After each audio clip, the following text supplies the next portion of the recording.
My name is Lenora Bain. I am 58 years old. I grew up on a little farm outside of Greenville.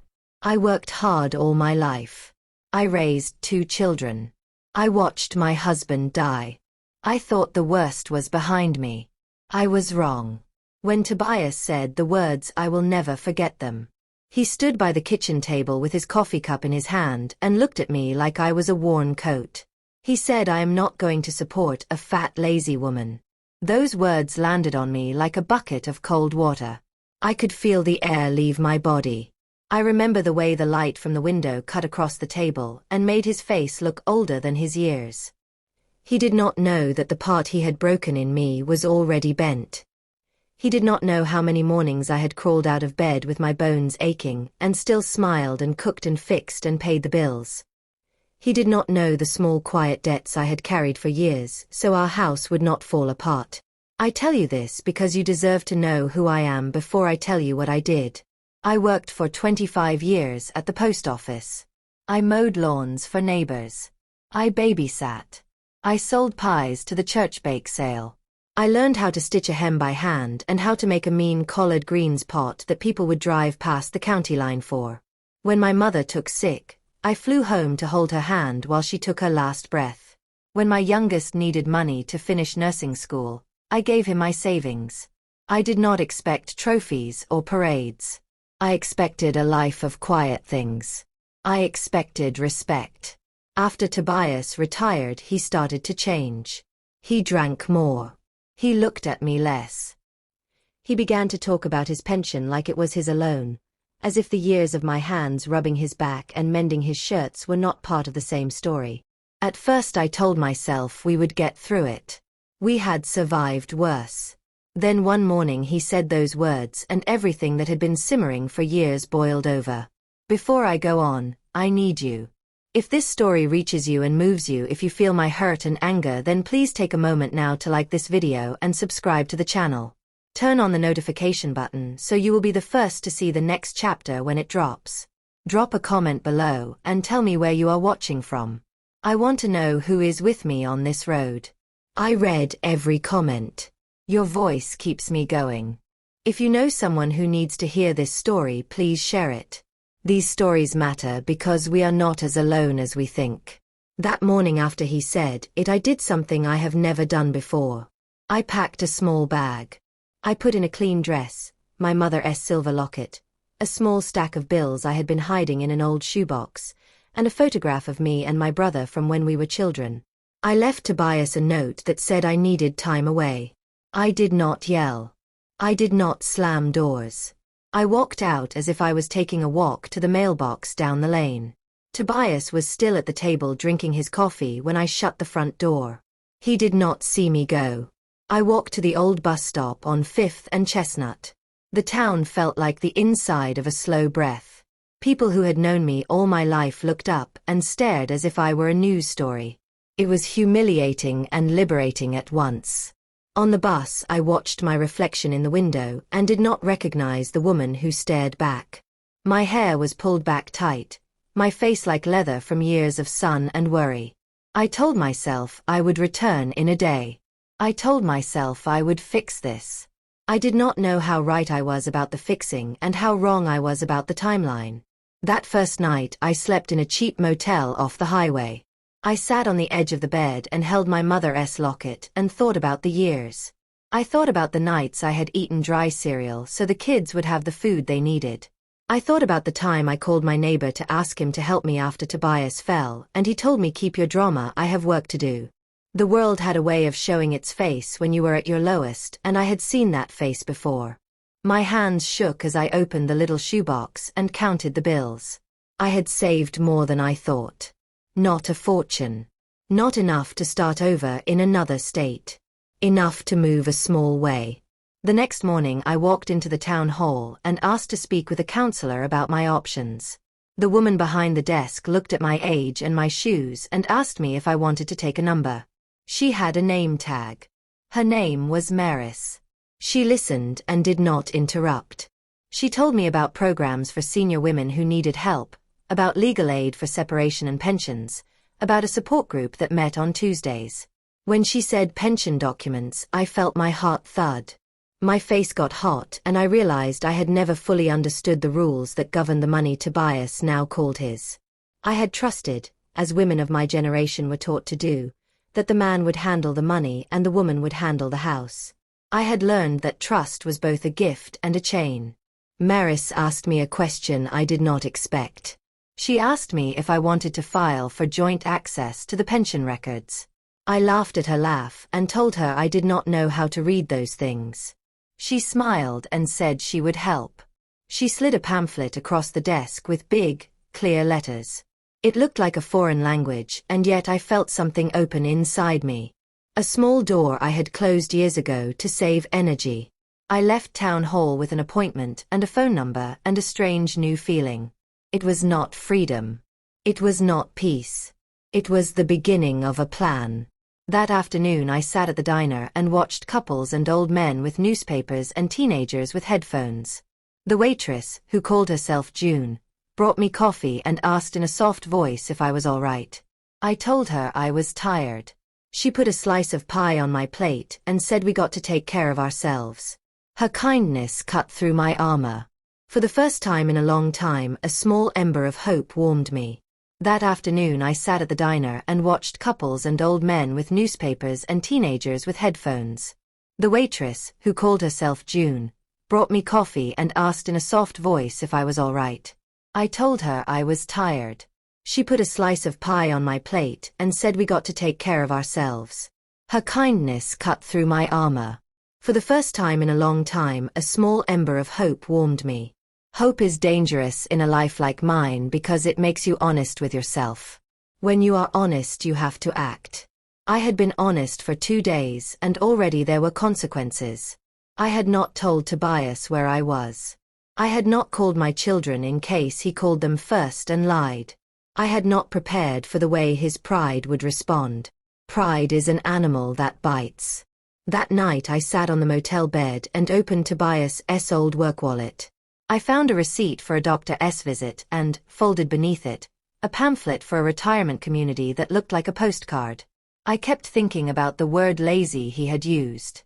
I kept turning it over in my head like a small stone. What does lazy mean when your hands are full?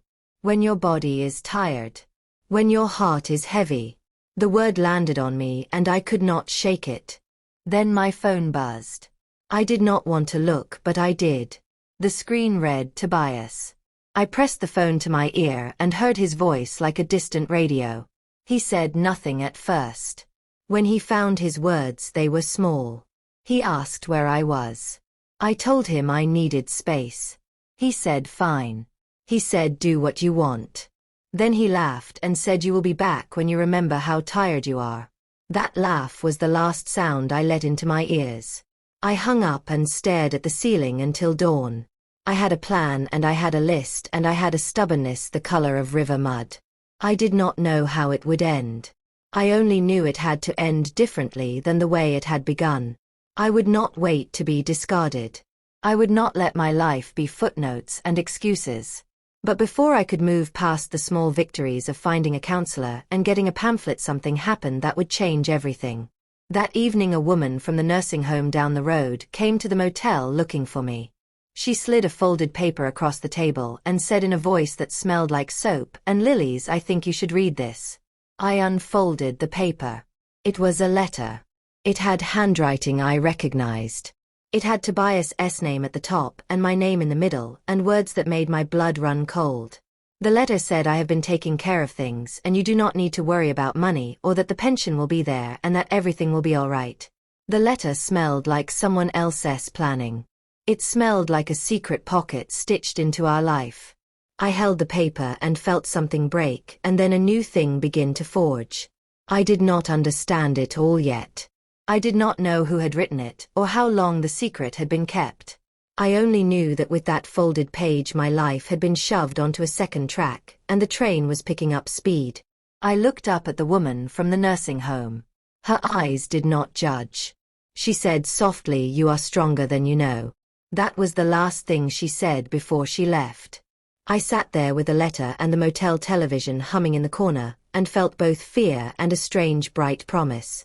I thought about the pension and the shoebox of money and my mother's locket and the photograph of my brother I had tucked into the bag. I thought about how many times a woman like me can be overlooked before she disappears. Then my phone rang again. It was my daughter. Her voice sounded small and scared. She said, "Mom, I heard he called. He is telling the family you left because you want money." I could hear the doubt in her voice.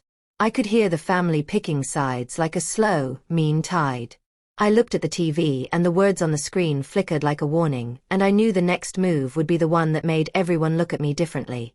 I folded the letter and slipped it into my shoe as if it were a map. I stood up and felt the weight of the next step pressing into my bones. I opened the motel door and looked out at the parking lot. The night was thick and quiet. I took a breath and walked toward my car. I did not know who would help me, who would stand with me, or who would turn away. I only knew that I could not go back to the kitchen table and the words he had said. I could not go back to being called lazy by the man I had loved. I drove without a destination until the headlights threw shapes against the trees. My thumb found the pamphlet in my bag. The words retirement community on the front looked different now. The world felt like it had been rearranged. I pulled over and put my face in my hands and whispered to myself, I will not be small. The phone on the passenger seat buzzed. A number I did not know called. When I saw the name, I nearly dropped the phone. It was a name I had not heard in 20 years. I tapped accept and a voice from my past filled the car and said, "Lenora, you need to listen to me. You do not know everything yet." I gripped the steering wheel and felt the car tremble. The road ahead blurred. I swallowed hard and said, "Tell me." The voice on the phone said one sentence and then the line went dead. That sentence was enough to make my hands go cold. "You are not the only one he has pushed away." I could not move for a moment after hearing those words. "You are not the only one he has pushed away." The voice belonged to Asa Grant, an old friend of Tobias from decades ago. A man who had once been like a brother to him, before something dark split their friendship in two. I had not spoken to Asa since our children were small. Hearing his voice felt like a ghost walking across my skin. The phone line went dead, but the echo of his warning stayed in the car with me. I sat there gripping the steering wheel while the night pressed in around me. My heart beat fast in my chest, but my mind moved even faster. What did he mean? Who else had Tobias pushed away? And what had happened between them all those years ago? I wiped my face with the back of my hand and started the car again, driving slowly down the empty road. My headlights cut a thin white line through the dark. I drove past old barns, quiet houses, the kind of neighborhoods where dogs bark at anything unfamiliar. Everything felt heavy, unsettled, like the air just before a storm breaks. I ended up in the parking lot of the all-night laundromat near the edge of town. It was one of the few places that never slept. The bright fluorescent light inside made people look washed out and tired. I sat in my car for a long moment before I went in. The bell over the door let out a shrill ring as I pushed it open, and a couple of washers hummed in the background. I chose a seat in the corner, away from the few people folding clothes and minding their business. My hands were still shaking. I pulled out the letter the nursing home woman had given me earlier. The handwriting was messy and tilted left. Tobias's name was at the top, but the words didn't sound like him. I read it again and again. "I have been taking care of things and you do not need to worry about money." Tobias never spoke that softly. Never reassured me in that way. He always kept things short, sharp, and final. This letter felt rehearsed, careful, almost like someone had been trying to calm a frightened person. But who wrote it? And who was it meant to protect? Me? Or him? My phone buzzed again. I expected it to be Tobias or my daughter, but it was an unknown number. This time I hesitated before answering. When I picked up, a woman's voice spoke, gentle but nervous. "Is this Lenora Bain?" "Yes." "Who is this?" "My name is Harlow. I work at Ridgeview Retirement. I'm not supposed to call family without permission, but I think you need to know something." Ridgeview Retirement. That same name from the pamphlet in Tobias's old wallet. My breath caught. Go on, I said quietly. She hesitated, as if she was looking around to make sure no one else was listening. When she finally spoke, her voice carried fear. We have a man here. Came in a few weeks ago. He used your husband's name. But the information didn't match. And when we checked the records, something felt wrong. He kept asking about a pension. And he kept saying he needed to talk to a woman. He said your name. My heart flipped. Someone pretending to be my husband? Yes. And he left without notice. We thought it was strange. I didn't know how to reach you until I saw your name in the contact file he filled out. I closed my eyes. My mind swirled. Someone was playing with our life. Our money. Our future. And Tobias had said nothing. Or maybe he didn't know either. Did he leave anything behind? I asked. Actually, yes. A small envelope. Her voice lowered. With your name on it. I felt the world tilt slightly. Can you send it to me? I'm not supposed to. But if you can come tomorrow morning, I can give it to you quietly. Before my supervisor comes in. I wrote down the address with trembling hands. Ridgeview Retirement was nearly 2 hours away, deep in a quiet rural area where farmland stretched for miles.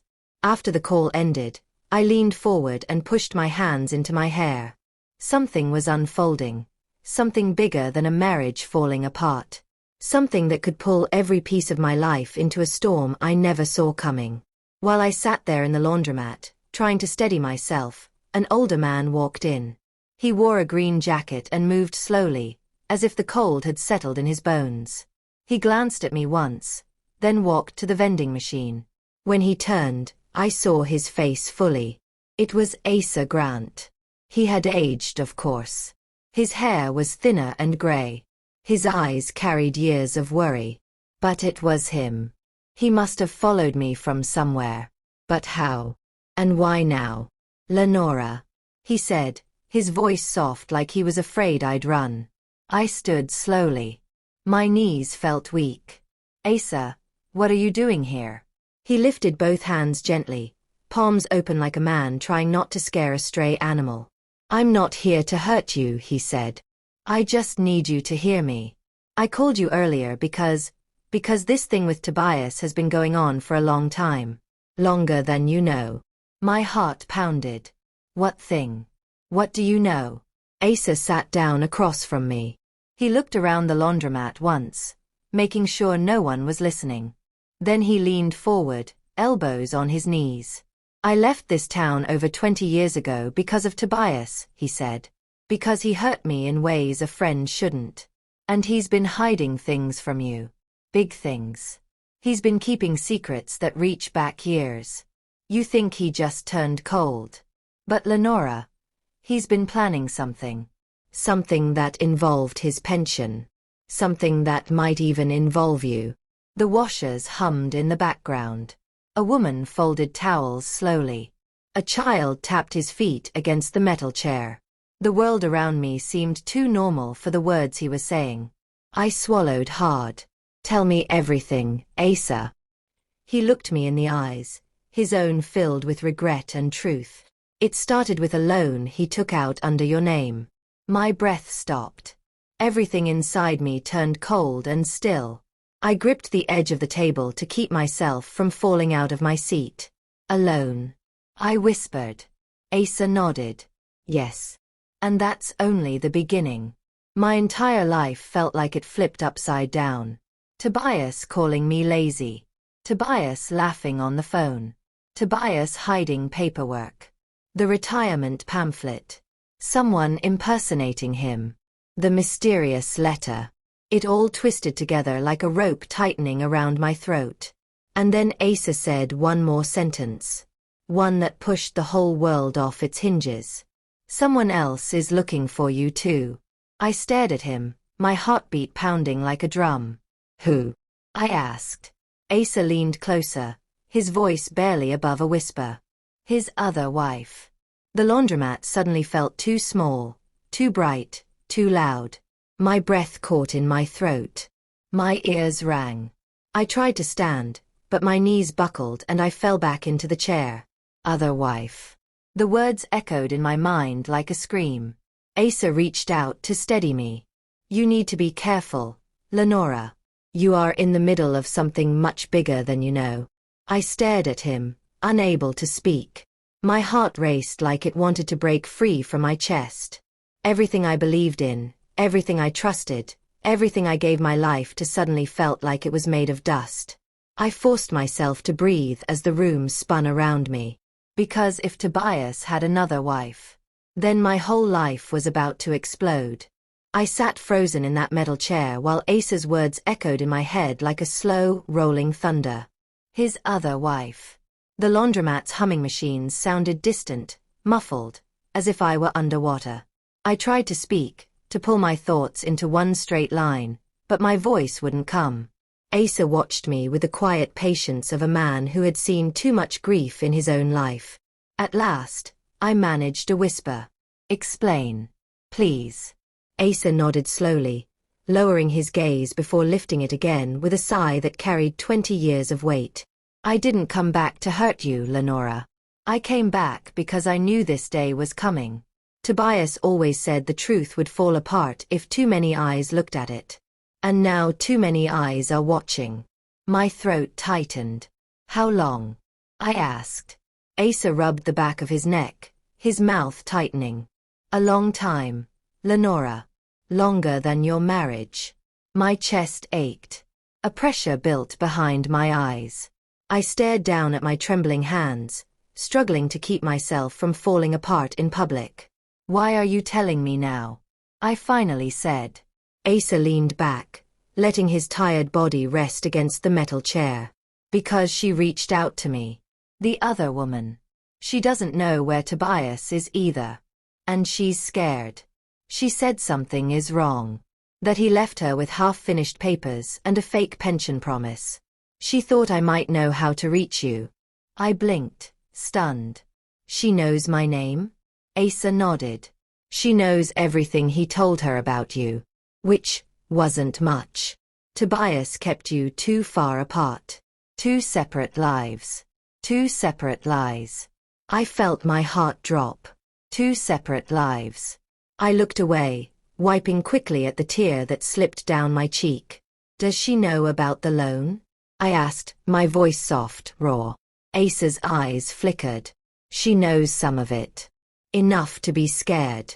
I closed my eyes for a moment and breathed deep, trying to steady myself. When I opened them again, the laundromat felt clearer somehow. Brighter. Every sound sharper. Like the world wanted me awake for this truth. Asa leaned forward and lowered his voice. Look, Tobias didn't turn into this man overnight. I tried to warn you years ago. He pushed me away because I asked questions he didn't want to answer. Money he couldn't explain. Trips that didn't add up. People showing up in town you didn't know about. I stared at him. Trips? What trips? Asa nodded. He told you he was visiting his sister. But he wasn't. He was traveling to Ravenwood County. That's where she lives. The other wife. A sharp pain hit my chest, as if someone had pushed a hand inside me and squeezed my heart. My voice cracked. What's her name? Asa hesitated only a second. Her name is Milon. Milon Porter. The name hit me like cold water poured down my back. It sounded gentle. Innocent. A woman who probably believed she was living a normal life. A woman who didn't know Tobias had a whole second world tucked behind hers. I stared at the spinning washing machines, watching clothes tumble over and over, like life repeating the same mistake. Asa looked around again, then lowered his voice. Lenora, Tobias didn't just juggle 2 wives. He juggled 2 sets of debts. 2 pensions. 2 health insurance files. And the loan he took out in your name? That wasn't an accident. He forged half of the paperwork. I felt the blood drain from my face. He forged my name? Asa nodded. Yes. And he was planning something even worse. My stomach twisted. Worse. How much worse can it get? Asa swallowed hard before answering. He filed paperwork to redirect part of your pension. Without telling you. I felt heat rise in my chest. A slow burning anger. A strength I didn't know I still had. My pension. The one I worked for at the post office for 25 years? Asa nodded. He used some of your information to claim early benefits. And he did the same with hers. The laundromat suddenly felt too small again. Too bright. Too loud. My ears buzzed with the sharpness of betrayal. All those years he said he was handling the money. All the months I thought we were tight because of bills. All the nights I worked overtime even when my legs ached. He was pocketing the difference. He stared at me with regret in his eyes. A look that said he wished he had found a way to tell me sooner. I looked down at the letter again, tracing the handwriting with my finger. It was suddenly so clear. It wasn't Tobias's handwriting. It was someone else trying to reassure me. Someone who didn't want me asking questions. I gathered my bag with stiff hands. I need to leave, I said. Asa stood too. I'm coming with you. You shouldn't be alone in this. I shook my head. No. I need to think. He stepped forward. Lenora, please. You don't understand how dangerous this is. Dangerous. The word rolled around in my mind, sharp and jagged. I turned toward him. Tell me everything. Right now. Everything you're not saying. Asa hesitated. His jaw tightened.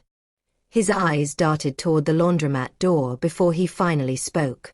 Tobias got involved with the wrong people. He owed money to someone he called Mr. Calhoun. When he couldn't pay back the loan, he started making deals with pension money. Fake signatures. Fake files. What kind of deals? Asa's shoulders dropped. The kind that ruin people, Lenora. My breath caught. Asa reached into his coat and pulled out a folded piece of paper. He left this in my mailbox last month. I didn't know what it meant until she called me. The other wife. He handed it to me. My fingers shook as I unfolded it. It was a photocopy of a form. A form with my name at the top. My social security number. My signature, except it wasn't mine. The beneficiary section was filled out. The name listed? Milon Porter. The room swayed. My chest tightened so fast I could barely breathe. Asa reached out, steadying my arm. This isn't just about betrayal, Lenora. It's about survival. You need to protect yourself before all this collapses. I pressed the paper to my chest like it was a burning coal. My husband had made his other wife the beneficiary of my pension. I couldn't breathe. I couldn't think. Just then, my phone vibrated in my pocket. Slowly, I pulled it out. A text from an unknown number. We need to talk. I think we're both in danger. Please meet me. The message was signed. Milon. My entire body went cold. Because if the other wife was reaching out, then something worse was coming. Something Tobias had been hiding from both of us. And I knew, deep in my bones, this was only the beginning. I stared at Milon's message on my phone until the letters blurred. Danger. The word clung to my skin like sweat. For a long moment I just stood there in the laundromat, surrounded by humming machines, folding strangers, and the faint smell of detergent. The whole world felt like it had tilted, and I was sliding towards something dark and unavoidable. Asa stepped closer, reading the fear on my face. Is it her? He asked. I nodded slowly. She wants to talk. He let out a long breath and rubbed his hands together as if warming them. Then things are worse than I thought. I clenched the phone tighter. Asa, what else are you hiding? He looked at me with tired eyes. Not hiding. Just waiting for the right moment. I shook my head. I don't have patience for right moments anymore. Tell me everything. He hesitated, then motioned for us to step outside. The cold night wrapped around us when we exited the laundromat. The street was quiet, only one flickering streetlight cutting thin shadows across the sidewalk. Asa leaned against my car and said softly. Tobias was scared. Really scared. He told me once that if anything happened to him, both of you would be blamed for things you didn't do. Blamed for what? Asa looked me dead in the eye. For the money he moved illegally. My body froze. Money he moved illegally? Asa nodded. He worked with a man who uses other people's identities. Seniors. Women. People who wouldn't know how to check their accounts. People who trusted their husbands. Tobias used your name, and he used Milan's name. Then he used mine. I stared at him. Yours. He nodded again, shame clouding his face. I trusted him. And he signed a loan under my identity. When I found out, I cut ties with him. That's why we stopped talking. That's why I left town. But I didn't know he was doing the same thing to you. My head spun. So he forged your name. Then mine. Then hers. Asa let out a bitter laugh. He wasn't just juggling 2 lives. He was juggling 3. I felt something cold settle deep in my stomach. 3. Before I could speak again, my phone buzzed. A second message from Milan. Please. I'm scared. He disappeared. And I found something that has your name on it. We need to meet before someone else finds us. Someone else finds us. I read the words twice. Then 3 times. My heartbeat thudded in my ears. What if Milan isn't who she says she is? I whispered. Asa shook his head firmly. No. Milan is real. I met her once, years ago. Tobias introduced her to me as a friend from church. She didn't know about you. She didn't know anything. I swallowed hard. Where does she want to meet? I opened the message again. The old bridge on Willow Creek Road. Asa's face tightened. That's isolated. Too isolated. I know. But something in my gut told me Milan wasn't trying to set me up. She sounded desperate. Frightened. And if Tobias had lied to her the way he lied to me, then she was walking around holding broken pieces of her life too. I exhaled slowly, the cold air burning my lungs. I'm going, I said. Asa shook his head. Not alone. I didn't argue. Truth was, I didn't want to go alone. We got in my car and headed toward Willow Creek Road. The night felt stretched thin. Every mile made my heart pound harder. The dark fields on either side of the road looked endless, like they could swallow us whole. When we reached the old wooden bridge, I slowed to a stop. The bridge was dim, lit only by the moon and the dull reflection of my headlights. A thin fog clung to the water below. Then I saw her. A woman standing at the far end of the bridge wearing a long tan coat. She was small, maybe mid-40s, with tired eyes that looked older than her face. Her hands were shaking. That's her, Asa muttered. My throat tightened. I got out of the car slowly, my steps cautious. The wooden boards creaked beneath my feet as I approached. Milan. I called softly. She nodded quickly, her eyes darting around as if the darkness itself might attack her. You're Lenora, right? Yes. She swallowed hard and reached into her coat pocket, pulling out a folded envelope. This is what I found. It was hidden in one of Tobias's shirts. I thought it was nothing at first. Then I opened it. And I realized he was planning something. I took the envelope, my fingers trembling. I unfolded the papers inside. A document with both our names. A list of accounts. A transfer request dated 2 months earlier. And a handwritten note. The note wasn't signed. But the handwriting. It shook me. It was Tobias's. I read the words, my heart hammering. If anything happens, do not let them speak to each other. Do not let them compare stories. Keep them apart. I stared. My breath caught. Milan whispered. He kept secrets from both of us. And the people he owed. They want their money back. They've been calling my phone. Knocking on my door at night. I'm scared. Lenora. I swallowed hard. You think he's running? Milan shook her head quickly. No. I think he's hiding. From them. And from us. Asa stepped closer. Do you know where he might be? Milan hesitated, then reached into her coat again. He left this voice recording on my answering machine, she said with shaking hands. I didn't play it until after he disappeared. I think you should hear it. She held out her phone and tapped play. Tobias's voice came through the speaker, low and panicked. If anything happens to me, it wasn't my fault. I didn't want any of this. They said they'd come after the people I love, but I didn't know what else to do. If you're hearing this, don't trust anyone who says they can help you, not even the ones from my past. And don't trust the documents. They're not real. None of it is real. The message cut off abruptly. A cold, sharp fear shot through my body. Asa stiffened beside me. Lenora. His voice sounded scared. Then Milan whispered the words that made my blood run cold. And yesterday, someone broke into my house. They didn't steal anything. They just left a message on my kitchen table. She reached into her coat one last time and pulled out a piece of paper, pressing it into my hand. I unfolded it under the moonlight. It had only 3 words written on it. We want her. Her. Not him.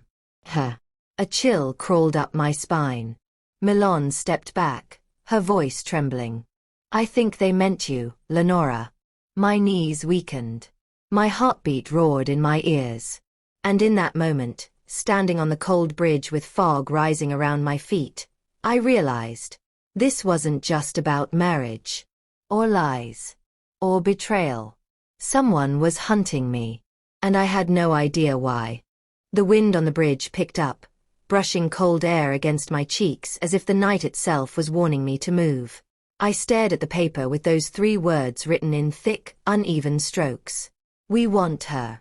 My name wasn't on it, but my spirit recognized the threat before my mind did. Milan hugged herself, trembling. Asa stood slightly in front of me like he was ready to shield me from the darkness stretching beyond the bridge. We need to leave, he said quietly. Right now. I nodded, but my legs felt locked in place. My body refused to move even though my mind was screaming run. Then something cracked in the woods to our right. A branch snapping. A heavy step. Milan gasped and grabbed my arm. Asa turned sharply, his eyes narrowed toward the sound. Get in the car, he whispered. We rushed back across the bridge. My hands fumbled with the keys as I unlocked the doors. All 3 of us piled inside.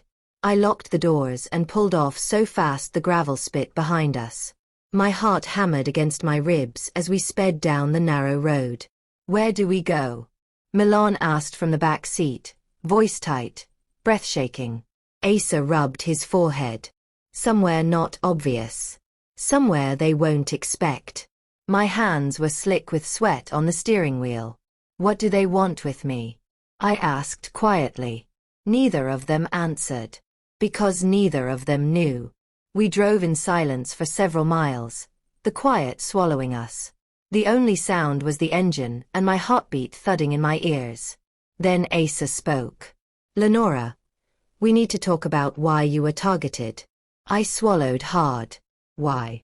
Because Tobias used your name. Out of all of us, he used your identity the most. Whatever he promised them, whatever debt he owed, your name is tied to it. My chest tightened. But I didn't sign anything. I didn't agree to anything. Asa nodded. But to men like Calhoun, that doesn't matter. They see paperwork. They see signatures. They see your name. They see money. They don't care what's real or fake. I gripped the wheel tighter. So what do they want? Asa kept his eyes on the road ahead. Either the money he owed them, or something to replace it. Milan leaned forward, her voice barely a whisper. Like what? Asa didn't look back. Like control. A chill crawled over my skin. Control of what? Asa turned his face toward me, and the look in his eyes made something inside me fold into itself. Your pension, Lenora. My stomach dropped. No. No. They can't. He nodded grimly. Tobias signed over the rights to access part of it. That fake paperwork wasn't just for show. If they get the rest of your information, if they submit it, they can start taking money without you knowing until it's too late. I felt dizzy. My vision blurred for a moment. Years of work. Decades of pain. All the double shifts. All the nights I massaged my swollen feet and told myself retirement would be rest. My whole future sitting in a folder on some desk waiting for someone to destroy it. I swallowed, forcing myself to breathe. We need a lawyer, Milan said suddenly. Someone who can help us before they do anything. But Asa shook his head. Lawyers can help after paperwork hits the system. But right now, we need protection. And we need distance. My phone buzzed again. I glanced down. Another unknown number. No name. No message. Just a call. I didn't answer. Then the car behind us flashed its headlights. Once. Twice. My pulse stopped. Another flash. Asa twisted in his seat. They're following us. My grip tightened on the wheel. How long? Since the bridge. Fear hit my throat like a fist. The car behind us sped up, closing the gap. I could see its headlights clearly in the mirror now. Too clearly. It was dark. Probably black or deep blue. Windows tinted heavily. They're getting closer, Milan whispered. I pressed down on the gas, but my small sedan couldn't outrun the bigger car. The headlights in my mirror grew larger and brighter until they filled the glass completely. They swerved slightly, testing us. Pushing us. Hurting us. Where do I go? I cried out. Asa pointed ahead. Turn left at the next road. It leads to a back route. They won't expect it. But when we reached the turn, the other car sped up as if trying to block me. I jerked the wheel hard and cut left anyway, nearly lifting onto two wheels before the tires slammed back down. The other car screeched, missing us by inches, then followed fast. They're still behind us, Milan cried. Asa clenched his jaw. Just keep going. You're doing good. Stay steady. I sped down the narrow back road. Tall trees loomed on both sides, their shadows reaching across the dirt like long fingers. My headlights bounced with every dip and hole. I hit the gas harder. The other car followed, its engine roaring in the night. Then, suddenly, another road opened ahead. Take it, Asa said. I swerved right. The road dipped sharply, then leveled out into a long dirt stretch. The other car stayed close, but for a moment, the trees thinned and I could see ahead. A house. A small one-story house with a single porch light glowing faintly. And then I recognized it. Is that? Asa nodded. My place. I've been staying here since I came back into town. I didn't slow until I reached the yard. Asa jumped out before the car fully stopped. Inside, he barked. Hurry. We scrambled into the house. He locked the door behind us, bolted it twice, then turned off every light except for one dim lamp in the corner. We stood there, panting. Milan sank onto the couch, shaking. I stood with both hands braced on my knees, trying to keep from collapsing.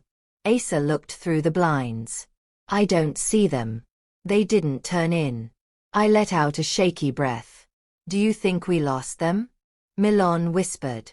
Asa didn't answer immediately.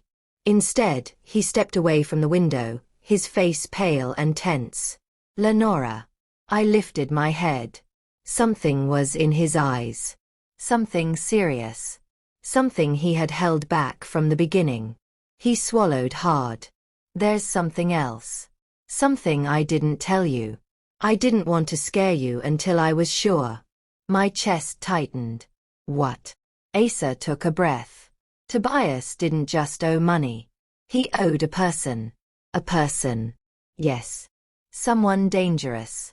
Someone known for using people as leverage when debts aren't paid. I stared at him. Leverage. You mean like? Asa nodded slowly. People disappear around him when deals go bad. A sharp coldness began spreading through me. Are you saying they want to take me? Asa didn't answer. His silence was enough. Milan covered her mouth with both hands, eyes wide. Why me? I whispered. Why not him? He's the one who lied. He's the one who did all this. Why me? Asa stepped closer. Because Tobias told them something about you. Something none of us understood at first. What? I demanded. Asa looked into my eyes, his voice low and grim. He told them that out of everyone in his life, you were worth the most. Worth the most. Those words struck me so hard I felt my knees weaken. I steadied myself against the nearest wall, my breath coming in uneven waves. Milan sat frozen on the couch, her hands gripping each other so tight her knuckles turned white. Asa stood there, face tight and drawn, like a man bracing for an incoming storm. I whispered, barely able to lift my voice. What does that even mean, Asa? Worth how? He exhaled slowly, rubbing his temple the way people do when the truth weighs heavier than the air. He looked at me with eyes full of apology and sadness. It means your pension, your insurance, your government benefits, your work records. Everything attached to your name carries more value than his. Tobias used that. He used you. To men like Calhoun, you're not a person. You're a number. A high one. I shook my head violently, anger and disbelief crashing into each other inside me. No. No. I worked for years. I earned that. I earned all of it. How could he take that from me? How could he give it away? Asa's voice tightened. That's why they want you, Lenora. They want control over your accounts. Your identity. Your future. Tobias promised them he could get that. And now that he's missing, they're coming for the next easiest thing. Me. I felt sick. Truly sick. My hands trembled as I pressed them to my face. Milan stood slowly and walked toward me with soft, careful steps. I thought it was just me, she whispered. I thought I was the only one he tricked. But what he did to you. It's worse, Lenora. So much worse. Asa paced the living room with short, sharp steps, like a man trying to solve a puzzle without all the pieces. Finally, he stopped and turned to us. We're not safe here. That car didn't follow us by accident. They knew where you were going. That means they're tracking something. A phone, a card, something you're carrying. My phone. My eyes widened. I grabbed the bag beside me and poured everything onto the floor. My phone, wallet, keys, the motel receipt, my mother's locket, the shoebox of savings. We destroyed the phone first. Asa smashed it with a hammer he pulled from a drawer, then wrapped it in aluminum foil and tossed it into a metal bucket. Milan did the same with hers. When he finished, Asa looked at us with a seriousness that made the room feel colder. Now listen carefully. Tobias wasn't acting alone. There are people he promised things to. Money, identification, access. They don't care about him. They care about what he owes. And now they think you might know where it is. But I don't. I said. I don't know anything. I know. But they think you do. Milan started pacing now, her voice trembling. All those nights he left the house. All those unexplained trips. He wasn't meeting friends. He wasn't running errands. He was making deals. And running from them. Then Asa pulled something from his coat pocket. It was a folded piece of paper. He handed it to me. I didn't understand at first. But now I do. I unfolded it. It was a map. A simple hand-drawn map of a forested area outside Ravenwood County. There was a small X drawn near the corner. What's this? I asked. Asa swallowed. A place Tobias mentioned once. He said if things went bad, that's where something important would be left. Something he couldn't keep at home. Something he didn't want anyone to find. My heart sped up. Money. Asa nodded. Maybe. Or documents. Maybe even proof of what he did. Milan gasped softly. If we find that, we could clear your name, Lenora. Maybe both our names. Maybe even stop them. I shook my head. But we don't know what's waiting there. We don't know who's watching it. Asa's voice softened. You're right. And going there is dangerous. But staying here? Staying still? That's worse. The house felt suddenly too quiet. Too fragile. Like danger was pressed up against the windows, listening. Milan walked over to the map and traced the X with her finger. Why didn't Tobias go himself? She whispered. Asa laughed bitterly. Because Tobias never handled consequences. He handled people. He used people. Whenever trouble came, he ran behind someone else. Me, you, Lenora. Anyone who would carry his weight so he wouldn't have to. I closed my eyes. The truth hurt, but it felt right.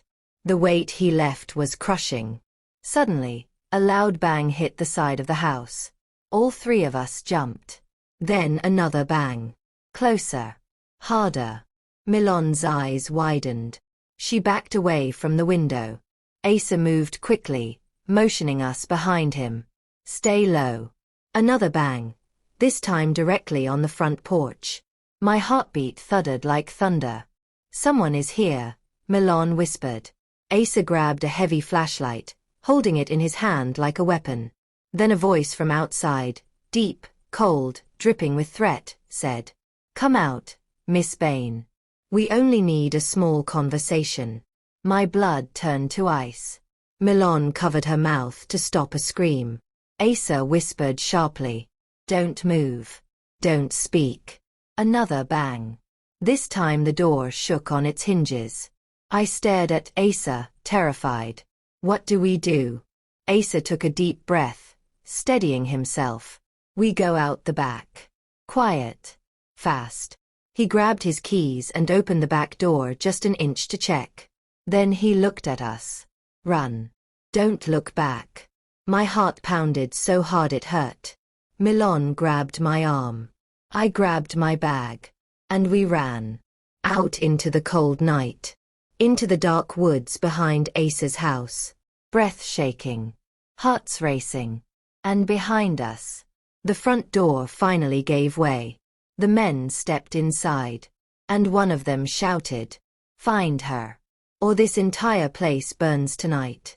I stumbled, my legs nearly giving out under me. Because in that moment, I understood. This wasn't just about money anymore. It was about survival. We ran deeper into the woods, our breaths loud and ragged in the cold night air. Branches slapped against my arms. Roots clawed at my shoes. The darkness swallowed us whole. Behind us, men's voices cut through the trees like knives. Spread out. She couldn't have gone far. The kind of voice that didn't search. It hunted. Asa stayed slightly ahead of me, turning back every few steps to make sure I hadn't fallen. Milan held onto my sleeve, terrified but determined not to lose sight of us. My legs burned. My lungs screamed. But fear pushed me forward like a hard hand on my back. Finally, when we were far enough that the voices had faded into a distant growl, Asa slowed and motioned for us to duck behind a fallen tree trunk.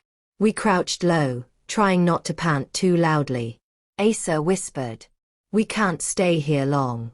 They'll sweep the woods. We have to keep moving." I nodded, wiping sweat from my forehead even though the night was freezing. Milan trembled beside me. "Why won't they stop?" she whispered.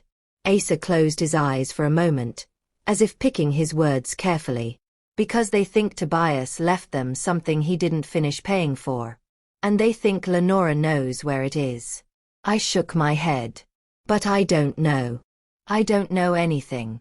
Asa placed a gentle but firm hand on my shoulder. "I believe you. But they don't.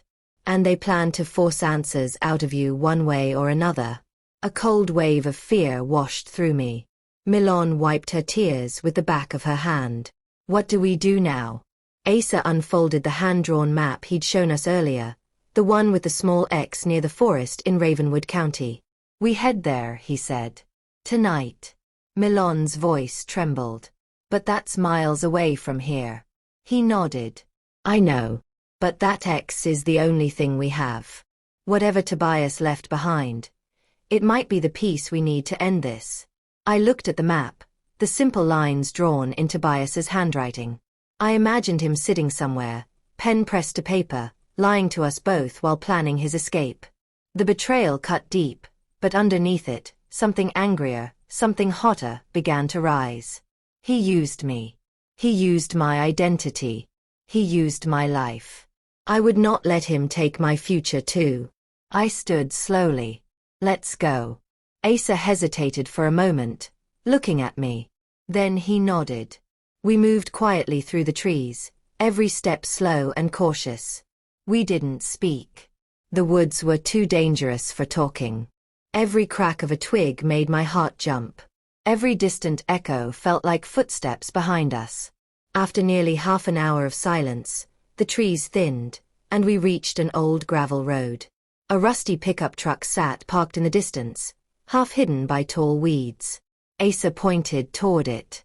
That's mine. Relief flooded me so quickly my knees almost buckled. Milan let out a shaky breath. Thank God.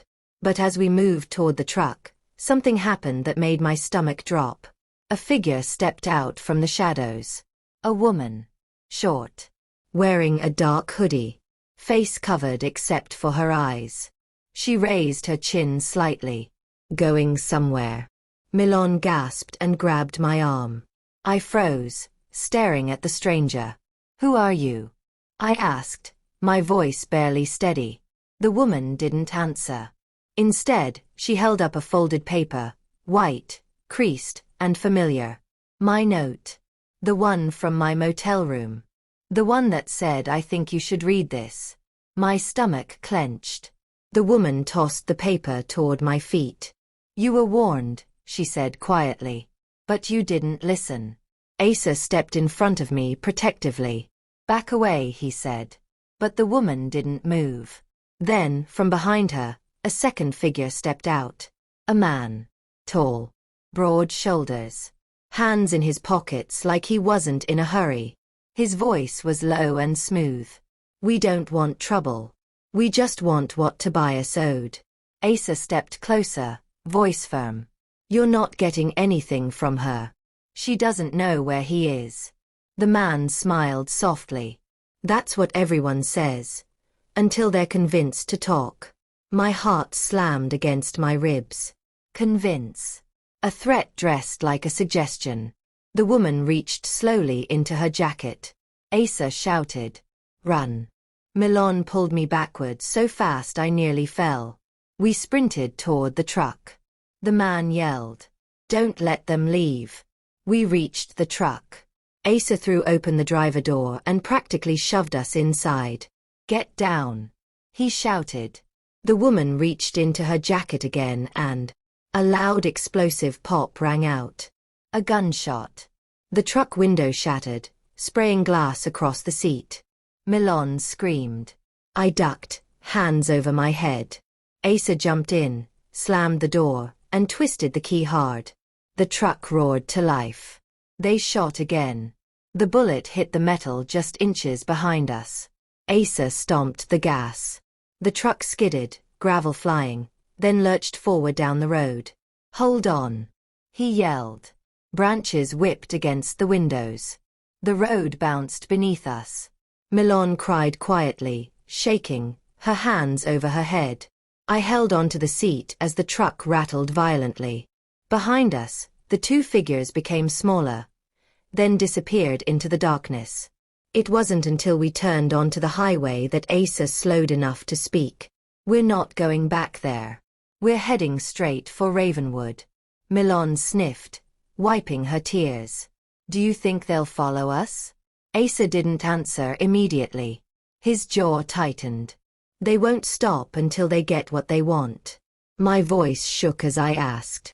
And what is that exactly? He looked at me, eyes full of truth I wasn't ready for.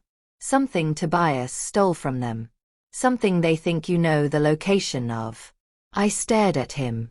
And do you know what it is? He hesitated. Yes. Both Milan and I turned to him sharply. Tell us. Milan cried. Asa gripped the wheel tighter. It's not just money. My heart pounded. Then what? Asa exhaled, a shaky, broken breath. Your identity. Lenora. My breath caught. What do you mean my identity? He finally said it. Tobias promised them your entire profile. Your government ID. Your pension access. Your medical benefits. Your credit. Everything. They want to erase you, so they can use you.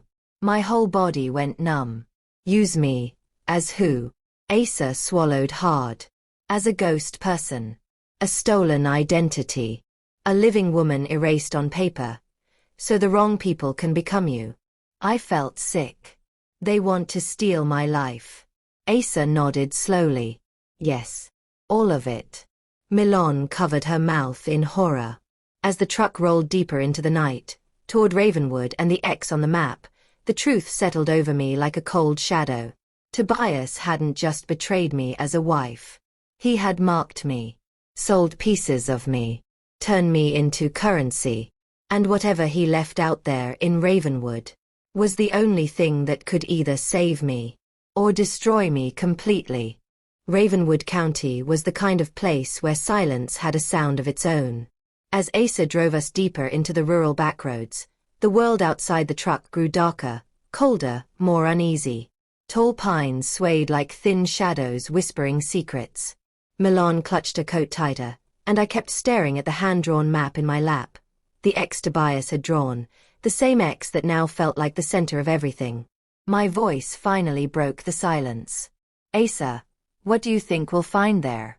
He didn't take his eyes off the road. The truth. Something Tobias hid because he knew it could bring everything crashing down. Milan leaned forward. But will it help us? Or make things worse? Asa's jaw tightened. Only one way to know. We pulled off onto a dirt road that barely looked drivable. Branches scraped the sides of the truck. The air smelled like pine and old rain. When we reached a clearing, Asa killed the engine. This is it, he said quietly. The three of us stepped out. The cold hit my bones fast. The moon was bright enough to see the outline of the forest path. I took a deep breath and followed Asa into the trees, the map trembling in my hand. As we walked, every rustle felt like danger. Every distant crack felt like footsteps behind us. But we kept moving, me, Asa, and Milan, three strangers pulled into the same storm by the same broken man. Finally, we reached a small clearing. At the center stood an old wooden storage shed. Weather-beaten. Leaning to one side. The door was locked with a rusted padlock. Asa tugged on it, then gestured to a loose board on the side. He pulled it away enough for us to slip inside. When we entered, the smell of dust and old metal filled the air. Milan whispered, "Do you think Tobias put something here?" Asa nodded. He wouldn't draw a map for nothing. We searched quietly. My hands ran along shelves, boxes, old containers. Nothing looked important. Nothing looked like the big secret we were risking our lives for. Then Milan gasped softly. "Lenora, look." She pointed to a crate in the corner. My name was written across the top in Tobias's handwriting. My chest tightened. My fingers shook as I knelt and opened it. Inside, wrapped in a thick plastic bag, were dozens of folders. Government forms. Pension documents. Insurance records. And under them, a small black notebook. I lifted it slowly. Asa knelt beside me. That's it. That's his ledger. His record. Every deal. Every signature he forged. Every person he stole from. My breath caught. Every page was filled with notes. Names. Dates. Amounts. Instructions. Threats. And at the top of one page, my name. He wrote, "Use Lenora's profile last. She's the safest one." She won't fight. I stared at the words for a long time. She won't fight. Milan touched my shoulder gently. He really didn't know you at all, she whispered. Before I could speak, Asa's voice tensed. Someone's coming. I froze. Milan's eyes widened. Footsteps approached outside, slow, deliberate, confident. The kind of walk that didn't need to hide. Asa whispered sharply. Take the ledger. Hide the papers in your bag. Now. I stuffed the documents inside my bag as quietly as I could. Milan helped me close the crate and shove it back into place. Asa moved toward the loose board and peeked through it. He cursed under his breath. It's them. My heart pounded. How did they find us? Milan whispered. Asa didn't look away from the crack. Because they know Tobias. And he only hid things in places familiar to him. They would have searched here eventually. The footsteps stopped right outside the shed door. Then a voice spoke. A cold, smooth voice I recognized from the woods.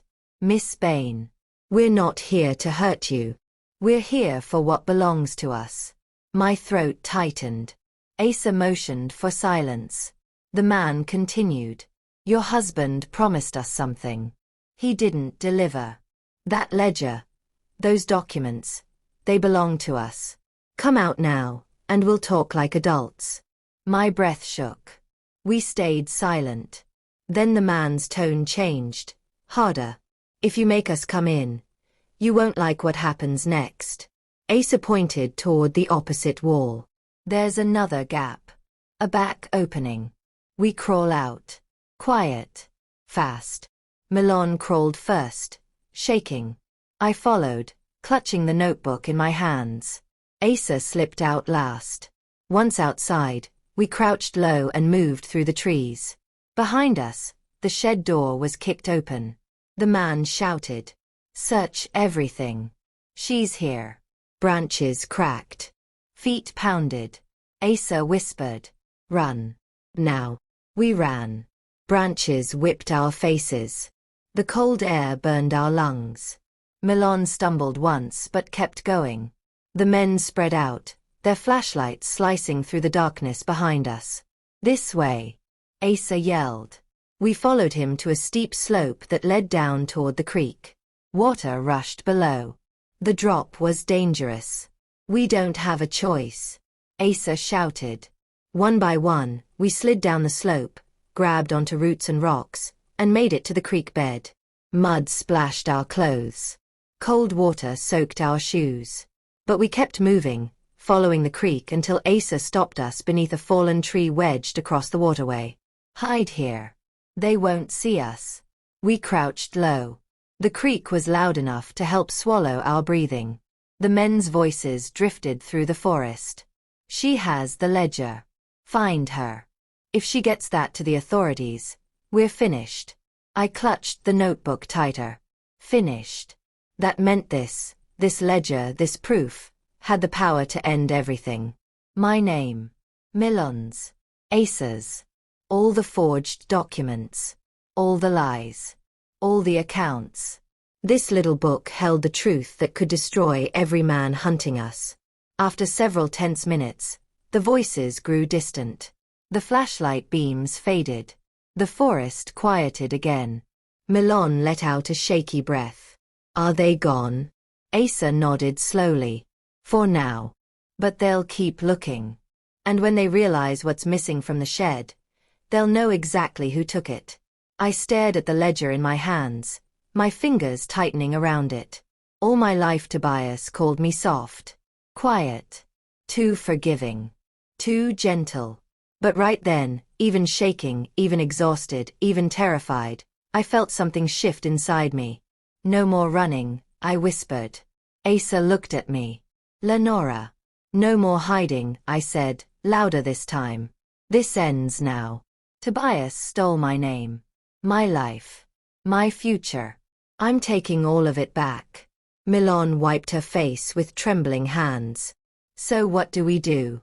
I lifted the ledger. We take this to the authorities. Every page. Every lie. Every signature. We expose everything. And then, I took a deep breath, my voice steady for the first time in days. We make sure they can never use my name against me again. Asa nodded firmly. Then we head to the sheriff's office at first light. It's our best chance. We stood slowly, the creek rushing at our feet, the forest watching us like an ancient witness.